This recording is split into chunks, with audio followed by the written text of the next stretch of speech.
Friends welcome to my YouTube channel.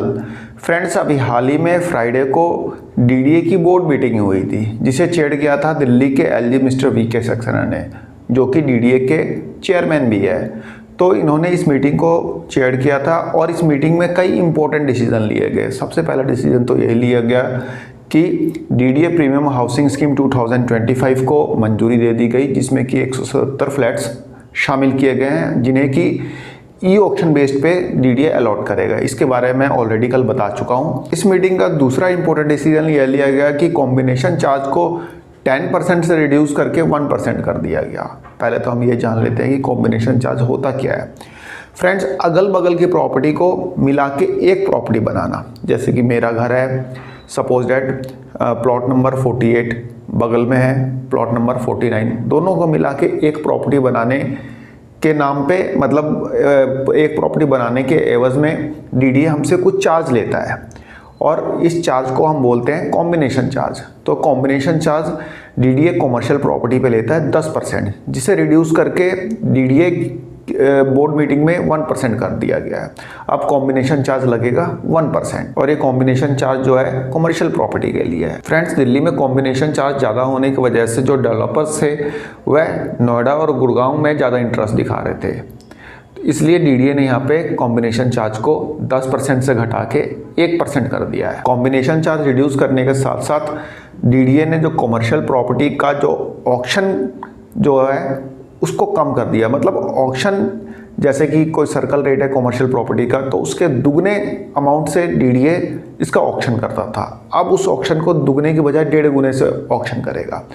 तो auction के amount, मतलब ऑक्शन को 2 गुने से घटा के 1.5 गुना कर दिया है। फ्रेंड्स, ऐसा डीडीए ने ईज ऑफ डूइंग बिजनेस को बढ़ावा देने के लिए किया है, क्योंकि जो ऑक्शन यहाँ पे बात हो रही है वह कमर्शियल प्रॉपर्टी के लिए हो रही है। तो डीडीए का मानना है कि इसे ईज ऑफ डूइंग बिजनेस, मतलब काम बिजनेस करने में आसानी हो गई, तो इसलिए डीडीए ने यहाँ पे ऑक्शन के रेट को दुगने से कम करके 1.5 गुना कर दिया है।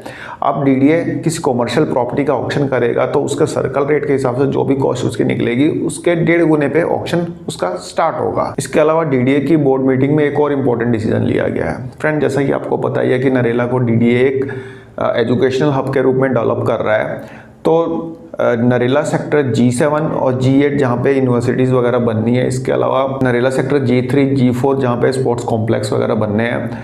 तो यहाँ पे टोटल मिला के 70 एकड़ जो लैंड है उसका डीडीए की बोर्ड मीटिंग में उसका CLU मंजूर किया गया, मतलब लैंड यूटिलाइजेशन चेंज को मंजूरी दी गई है।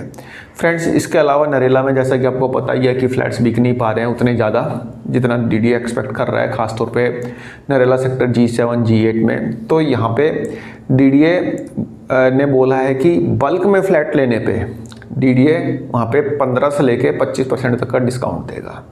बल्क में फ्लैट लेने पे यानी कि मिनिमम 10 फ्लैट लेने पड़ेंगे, मिनिमम 10 फ्लैट परचेज करेंगे तब जाके वहाँ पे डीडीए 15 से लेके 25% तक का डिस्काउंट देगा। लेकिन ये डिस्काउंट जो है कंडीशनल है और ये डिस्काउंट जो मिलेगा सिर्फ किसी गवर्नमेंट डिपार्टमेंट को या फिर जो यूनिवर्सिटीज़ वहाँ पे बन रही है उनको। ये लोग यदि फ्लैट वहाँ पे ख़रीदते हैं बल्क में, मिनिमम 10 फ्लैट लेने पड़ेंगे, तब उनको 15 से लेकर 25% तक का डिस्काउंट मिलेगा, जिसमें कि जो LIG फ्लैट्स हैं वहाँ पे 25% का डिस्काउंट मिलेगा और 15% डिस्काउंट मिलेगा HIG MIG और EWS फ्लैट्स पे। इसके अलावा इस बोर्ड मीटिंग में एक और इम्पोर्टेंट फैसला लिया गया।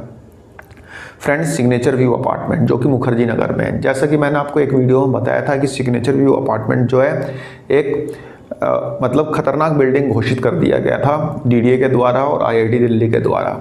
सुप्रीम कोर्ट में भी केस गया था, वहाँ पे लोगों ने करोड़ों रुपए के फ्लैट लिए थे। वहाँ पे MIG और HIG फ्लैट्स थे, अभी भी हैं, और ये फ्लैट जो है इन लोगों ने खाली कर दिया, मतलब HIG वालों ने और MIG वालों ने खाली कर दिया, क्योंकि ये बिल्डिंग जो है काफ़ी डेंजरस हो गई है। यहाँ पे कभी प्लास्टर गिर जाता है, कभी छत गिर जाती है, कभी कुछ गिर जाता है, कभी कुछ गिर जाता है। तो डीडीए ने बोला था कि हम आपको 50,000 रुपये का रेंट देंगे HIG वालों को, और जो MIG वाले हैं उनको 38,000 का रेंट देंगे, और घर खाली करने के लिए बोला था। तो लोगों ने भी पिछले 2-3 सालों से घर खाली कर रहे हैं। अब जाके यहाँ पे लोगों ने पूरी तरह से घर खाली कर दिया और मुखर्जी नगर में डीडीए दोबारा से वो फ्लैट्स बना के देगा। कितने टाइम में देगा इसका कुछ पता नहीं है।